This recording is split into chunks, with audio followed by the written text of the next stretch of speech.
NHL Trade Deadline being about a week away, Calgary Flames trade rumors are escalating. Will the team be buyers or sellers? Well, one writer says the Flames have already made their big move, while multiple other sources have linked Mikko Rantanen to Cowtown. But will that be via trade or free agency in the summer?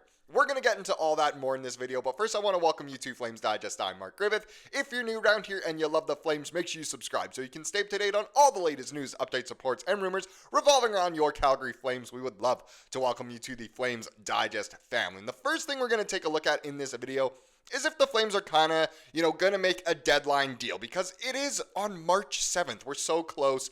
It's February 27th today, I believe, if I have my dates correct here. And we have an interesting article to look at to kick this one off from The Athletic, and it's written by Sean McIndoe. And he kind of went over all 32 teams in the NHL of why each NHL team won't but should make a trade deadline blockbuster. And who, of course, was the image for that article? It was Mikko Rantanen. He's already been part of a blockbuster this season and could be part of another one. How often do you see that? We were talking about, Jacob Markstrom trade rumors like crazy last year. How about the Mikko Rantanen trade rumor saga? It's just been absolutely bonkers for him lately. But we're not going to look at every single team. We, of course, only care about the Flames, but we'll kind of let the article preface itself here. So the trade deadline is just over a week away. Is your team going to make a blockbuster move? No, because this is the NHL where all the GMs are whiny babies and making trades is too hard. Wow, harsh words there from Sean.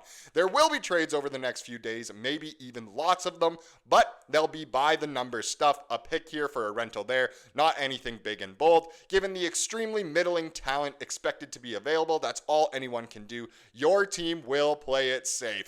Harsh, but honestly kind of true. We've seen the trade deadline be very underwhelming from a non-biased standpoint over many years. Obviously, for the Flames last year, it was pretty crazy leading up to the trade deadline, but it is true. Trades are so different these days than how they used to be. It used to be, player for player or players for players. Now picks are involved, salary retention is involved. You even get like third-party brokers involved. Another team can get a pick and just retain some salary. It's kind of crazy how it goes these days, but that's just how it is. So let's take a look at what he said about the Flames. So will they make a blockbuster trade? Obviously not, because they've already made a biggish move and they're good enough to make the playoffs as is. So the biggest move, of course, was the trade with Philadelphia, acquiring Frost and Farabee, giving up Kuzmenko and Pelche.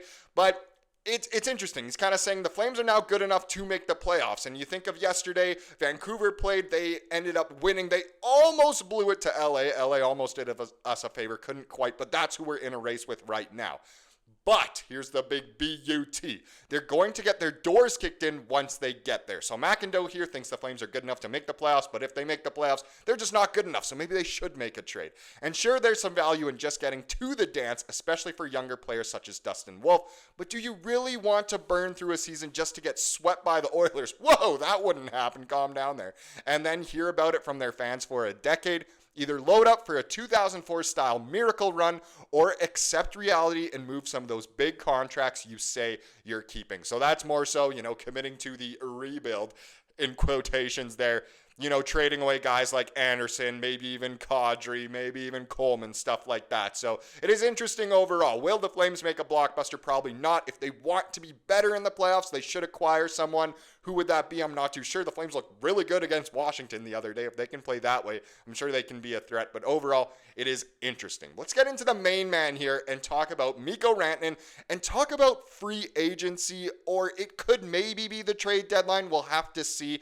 But if you remember, not too long ago, Ryan Leslie was actually the one who originally reported this, but he said the Calgary Flames will have a lot of interest in Mikko Rantanen in free agency, which obviously would be in the summer. He got traded to Carolina, did not sign or has not signed an extension yet, so he still is a UFA and will be a free agent come July 1st, which is interesting. A lot of people have said over the past few weeks here that the Flames will be very interested. I'm pretty sure Frank Saravalli said it. I'm pretty sure Elliot Friedman said it as well, that the Flames, look, they have a lot of cap space. They could go after him. But again, I don't even know if that fully makes sense with where the Flames will be as a team. Would I be opposed to it? Of course not. But overall, it is interesting. Now, we do have another article talking about this, a more recent one from Colton Pankow. And he writes, could Calgary Flames land Rantanen?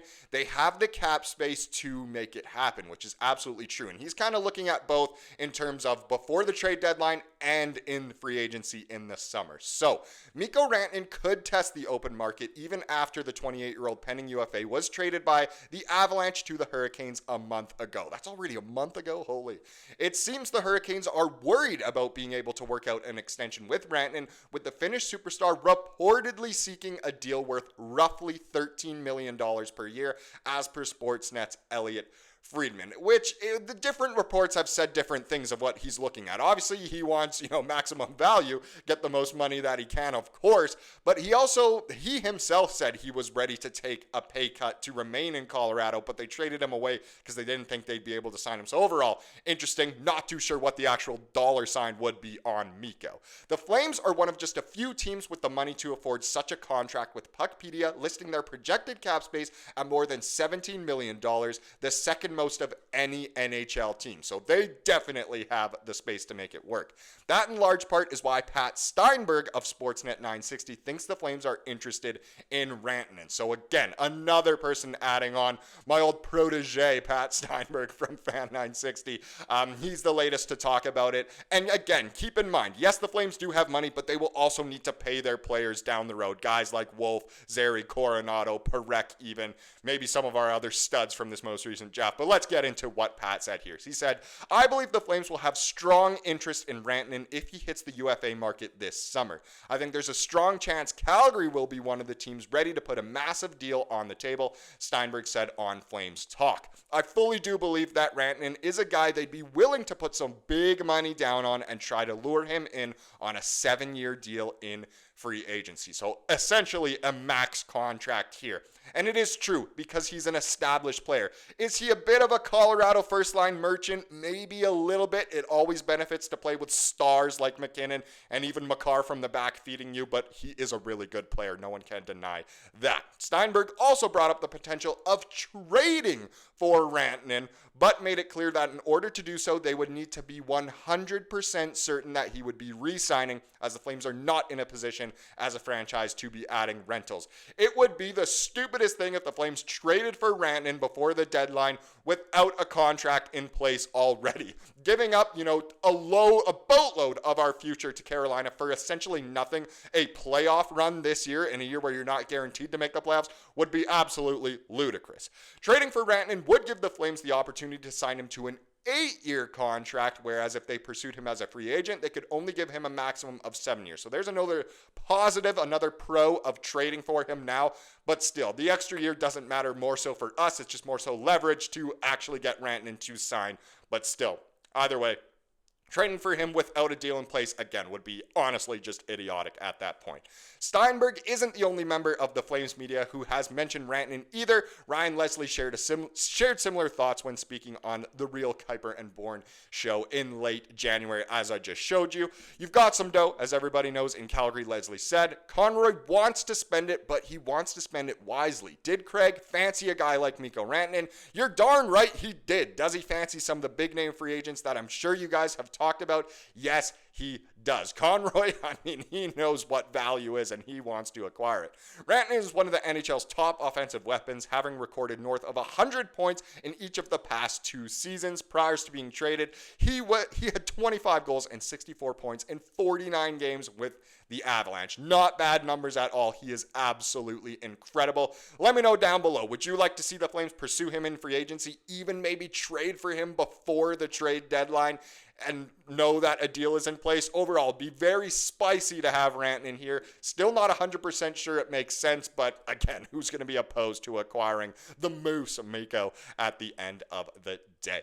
Now let's get into tonight's game. We have honestly another super important one. Every single Flames game down the stretch here is obviously very important. The Flames continue their road trip, 1-0 so far. Who saw that coming? But this time they're heading to Tampa Bay, who is a team who is on fire right now. They definitely want to make the playoffs. This one goes at 5 p.m. Calgary time, 7 p.m. local time in Tampa.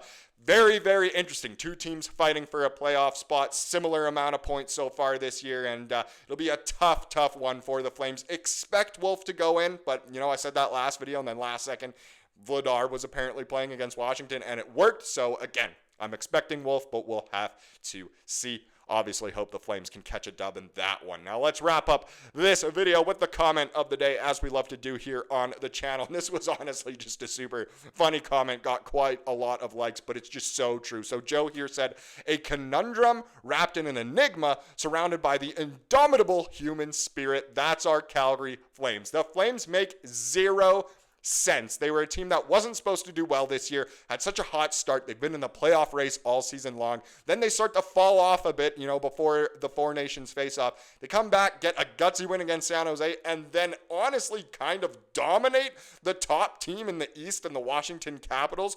I genuinely don't understand this team. This team hasn't made sense since, honestly, the late 80s, early 90s. So I don't even know what's going on, but that was just such a truthful, factual comment. Absolutely love that there. Thank you so much for watching this video. Please subscribe, like what you saw here today, and have a wonderful rest of your day.